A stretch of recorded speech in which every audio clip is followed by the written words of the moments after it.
Wounded rancher lay motionless in his bed, 3 of his men dead in the yard. 2 Apache sisters slipped into his room, believing he was unconscious, but he was watching. The younger one raised a knife to finish him. The older stopped her, speaking of a debt. What debt could an Apache woman owe a white rancher? And why would she spare the man whose land sat on stolen ground?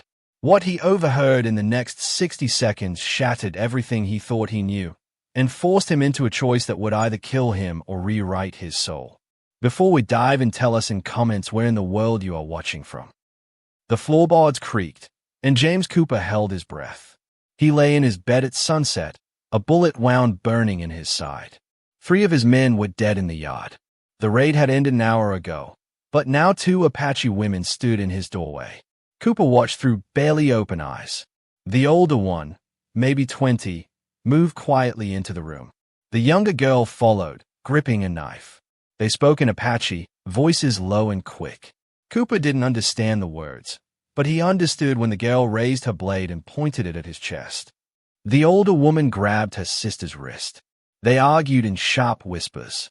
The girl gestured at Cooper, at the room, at everything outside. She wanted him dead. The older one shook her head and said something firm. The knife lowered. The woman knelt beside Cooper and pulled back his bandage. She examined the wound like she'd done it 100 times before, then reached for a pouch on her belt. Cooper stayed frozen. Every instinct screamed to move, to fight, to reach for the pistol under his pillow. But something stopped him. Why would an Apache woman spare a white rancher? What debt could she possibly owe him? And how long could he keep pretending to be unconscious before one of them discovered the truth? Cooper's breath caught as the woman's hand pressed something cool against his wound. Not a blade, but a cloth soaked in something that smelled of sage and cedar. "You can stop pretending," she said quietly in English. His eyes opened fully. Both sisters watched him. The younger one still gripped her knife, but loosely now. "We knew you were awake," the older woman said. Cooper's throat was dry. "Then why?" "Because you helped my father once." The memory surfaced slowly. 3 years back, during the killing drought, an Apache man had stumbled to his gate, half dead from thirst. Cooper had filled his canteens, given him jerky, asked nothing. The man had gripped his hand and spoken words Cooper didn't understand. He said he would remember. The woman continued. "I am Aita. This is Namit, and I pay my debts." She reached into her shirt and pulled out a leather ledger. It's covered dark with dried blood. She opened it across Cooper's lap. Pages of names, numbers, careful signatures. "Indian agent named Garrett keeps these records," Aita said. "Stolen rations. Forged death papers. Land taken with false claims. My father found this. 3 days ago, Garrett killed him for it." Cooper stayed at the pages. The numbers didn't lie. "Garrett's men came here last night," Aita said. "They dressed like raiders. They killed your men to make you afraid, to make you sell your water rights. He needs this land." Cooper's hands shook. His men hadn't died in some random attack. They died because of white greed. "The territorial marshal arrives in Presidio in 2 days," Aita said. 40 miles west. "Garrett's men won't expect a white rancher helping us. Will you take us?" Cooper looked at the ledger, then at the 2 women who'd shown him mercy when they had every reason not to. Outside, horses approached. Voices shouted in the distance.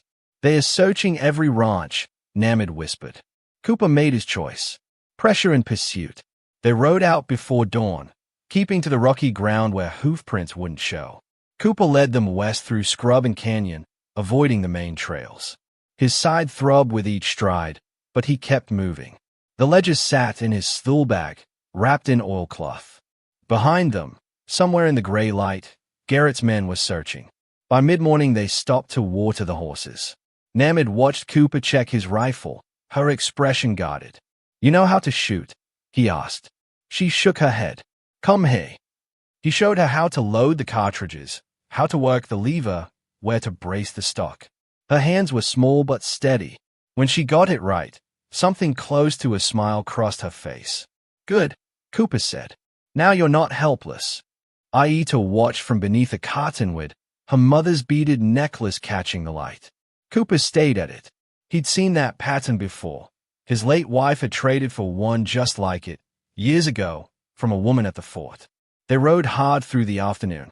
By evening they reached the Rio Claro, running high and fast from recent rain. "We cross here," Cooper said. "Current strong, but it's the only ford for miles." They entered the water single file. Cooper went first, then Aita. Namid followed, but halfway across her horse spooked. The animal reared, and she tumbled sideways into the current. "Namid!" Aita screamed. Cooper didn't think. He spurred his horse downstream and grabbed the girl as she surfaced, gasping. He hauled her across his saddle, but his wounded side tore open and his leg caught on a submerged branch. Pain exploded through his thigh. They made the far bank and collapsed in the mud. Namid coughed up water, shaking. Aita wrapped her in a blanket while Cooper pressed his hand to his bleeding leg. "You're hurt worse," Aita said. "I'll live." They pushed on until they found an abandoned mission, its adobe walls crumbling under the stars. Cooper built a small fire while Aita restitched his leg. Namid sat close, watching him differently now. When Aita finished, she sat back and studied Cooper's face. "Why are you really doing this?" she asked. "Honor or guilt?" Cooper met her eyes. "Both." "That's not enough." "Maybe not," he said, "but I can't undo what's already done. I can't give back land or bring back the dead. All I can do is what's right in front of me now." Namid whispered something in Apache. Aita nodded. "She says guilt is easy," Aita translated. "Changing is hard." Cooper had no answer for that. Then they heard it, hoofbeats in the distance, echoing off the canyon walls. Aita moved to the window. 6 riders, maybe an hour behind. Cooper stewed, testing his leg. "We split up. You two take the ledger, stay off the roads. I'll draw them east." "They'll kill you," Aita said. "Better 1 than 3. "Or we stay together," she said quietly. "And we fight." Cooper looked at Namid, then at the ledger, then at the woman who'd already saved his life once. Outside, the hoofbeats grew louder. The hoofbeats stopped just before dawn. Cooper moved to the mission window, rifle ready. 3 riders sat silhouetted against the pale sky at the canyon mouth. The man in front wore a silver badge that caught the first light. Indian Agent Garrett. "Get back," Cooper whispered to the sisters. Aita pulled Namid behind a collapsed pillar. Cooper's wounded leg throbbed as he positioned himself in the doorway. "Cooper." Garrett's voice rang out. "I know you're in there. Come out and let's talk like reasonable men." Cooper stepped into the open, rifle across his chest. Garrett dismounted slowly, his 2 men staying horseback with guns drawn. "Didn't figure you for a fool," Garrett said, walking closer. "Harboring fugitives. Stealing federal records. That's a hanging offense. That ledger proves your crimes, not theirs." Garrett smiled. "My crimes. Cooper, I'm bringing progress to this territory. The railroad's coming through, and your ranch sits on the finest water source for 100 miles. I made you a generous offer to buy." "I never got an offer. Just a raid that killed 3 of my men." "About that." Garrett stopped 10 feet away. "That raid wasn't Apache." Cooper's chest tightened. "It was my men," Garrett continued casually. "Dressed them up real convincing. Needed you skate enough to sell. Your hands, well, they were in the wrong place." He shrugged. "Collateral." The words hit Cooper like a fist. His men hadn't died defending against Indians. They'd died in a staged massacre, murdered by white men for water rights. "Same reason I killed the Apache tracker," Garrett added. "He discovered my operation, got his hands on those records, started asking questions that would have ruined everything." Aita appeared in the doorway, the blood-stained ledger clutched against her chest. "My father was a good man," she said, voice steady. "He died trying to stop a thief." Garrett's expression went cold. "He died because he forgot his place." His hand dropped to his pistol. "Now hand over that book, girl, and maybe I'll make it quick." Cooper shifted his rifle. "Last chance, Cooper," Garrett said. "Give me the women and the ledger. I'll deed you 50 acres and 500 in gold. You'll be set for life. Nobody needs to know you helped them." "I'd know. Then you're a damn fool." Garrett drew and aimed at Aita's heart. Cooper's mind raced. One bullet in his rifle. Two armed men. Garrett's finger tightening on the trigger. If Cooper shot the wrong target first, Aita died. If he hesitated even a second, they all died. His men's faces flashed through his mind. Good men, killed for greed and lies. Cooper fired. The shot hit Garrett's shoulder, spinning him sideways. His pistol discharged into the adobe wall, spraying dust. Before the second man could react, Named's knife flashed through the air and sank into his thigh. He howled and toppled from his saddle. The third rider yanked his reins hard and galloped east toward Presidio, warning the others. Aita shouted. Cooper stumbled to where Garrett lay gasping in the dirt, blood spreading across his shirt. He picked up the fallen ledger and stayed at the pages, his ranch hands listed as line items, expenses, acceptable losses. You just killed yourself, Garrett rasped through gritted teeth. Cooper looked down at the man who'd murdered his friends, who'd built an empire on stolen lives. Maybe, Cooper said quietly, but I'd rather die with the truth than live with your lies. Named retrieved her knife. Aita gathered their horses. They had hours, maybe less, before Garrett's full posse descended on them. But now Cooper understood what he was really fighting for. Reckoning in public reversal. They rode hard for Presidio, pushing the horses to their limit. Cooper's leg bled through the bandage. Namid swayed in her saddle, exhausted. Aita kept looking back at the dust rising behind them. Garrett's men, closing the distance.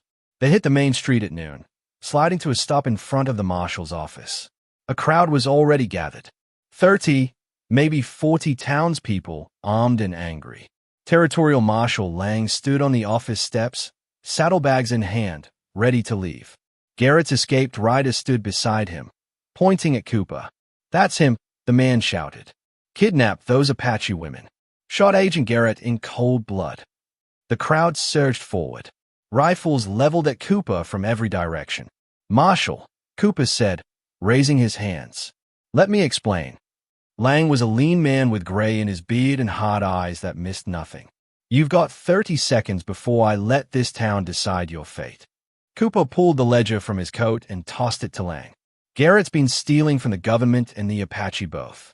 Forging death certificates, selling rations, taking land through fraud. That's his record book. That's why he wanted these women dead. Lang opened the ledger slowly, scanning the pages. His jaw tightened. This could be forged, he said finally. It's not, Aita said.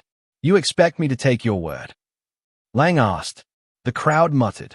Someone shouted, hang them. Then a voice cut through the noise. I'll vouch for her. An old priest pushed through the crowd. Father Miguel, his white collar stark against dusty black robes. He climbed the steps and looked at Aita. Do you remember the words your father loved? Miguel asked gently. Aita closed her eyes. In a clear voice, she recited in English. The Lord is my shepherd, I shall not want. He makes me lie down in green pastures. Her father helped me rebuild the mission 7 years ago, Miguel said, turning to the crowd. I taught him that psalm. He sang it every morning. He looked at Marshal Lang. This woman speaks truth. I'd stake my life on it. A woman stepped forward from the crowd, Mrs. Henley, whose husband had died in the raid on Cooper's ranch. Her face was hard with grief. My husband died because of Apache raiders, she said, voice shaking. And now you're protecting them. Aita met her eyes. The men who killed your husband wore cavalry spears. I found one at the scene. Not moccasins, spears. Mrs. Henley froze. Thomas said. He said he saw strange boot prints. Didn't make sense at the time. The crowd went silent. Check Garrett's men, Cooper said. Check their boots. Lang gestured to his deputy. 2 of Garrett's riders were pulled forward. Their boots gleamed with regulation cavalry spurs. The crowd's anger shifted like a wind, changing direction. Arrest them, Lang ordered. Garrett's men tried to run. The townspeople blocked them. Then Garrett himself appeared at the end of the street, clutching his wounded shoulder, trying to mount a horse with his good arm. Stop! Lang shouted. Garrett spurred the horse forward. A single rifle shot cracked the air. The bullet hit the 8 inches from the horse's hooves. The animal reared. Garrett tumbled into the dust. Namid stood with Cooper's rifle, smoke curling from the barrel. Marshal Lang walked to Garrett and pulled him to his feet. "You're under arrest," Lang said quietly, "for murder, fraud, and theft." The crowd parted as Lang marched Garrett toward the jail. Mrs. Henley approached Cooper, tears on her face. "I'm sorry," she whispered. "Thomas deserved better than lies." Cooper nodded. They all did. 2 weeks later, Cooper stood in his rebuilt barn and watched the sisters prepare their horses. The ranch was quiet now. New hands had been hired. The graves were marked. But something had changed in Cooper, something he couldn't name but felt in his chest every morning. "We'll leave at dawn," Aita said. "Family waits in New Mexico." Cooper nodded and led them to the corral. 2 strong horses, his best rifle, and the beaded necklace he'd kept in a drawer for years. "Your mother traded this to my wife," he said, placing it in Aita's hands. "It should come home." Aita's eyes glistened. She reached into her pack and pulled out a woven blanket, patterned with symbols Cooper didn't understand but felt deeply. "In our way, this makes you brother," she said. Namid stepped forward, no longer the angry girl from a mission. She smiled and touched Cooper's arm. "Thank you," she said in careful English. Cooper wrapped the blanket around his shoulders and watched them ride toward the horizon as the sun rose. 6 years later, Cooper testified at territorial hearings that reformed the Indian agency system. Aita became a translator and advocate. Namid, a teacher. They visited his ranch every spring. Garrett died in prison. The aquifer still runs clean. Honor isn't loud, but it echoes. For another story where mercy rewrote the West, watch what happened when a marshal discovered the outlaw he'd been hunting was his own brother.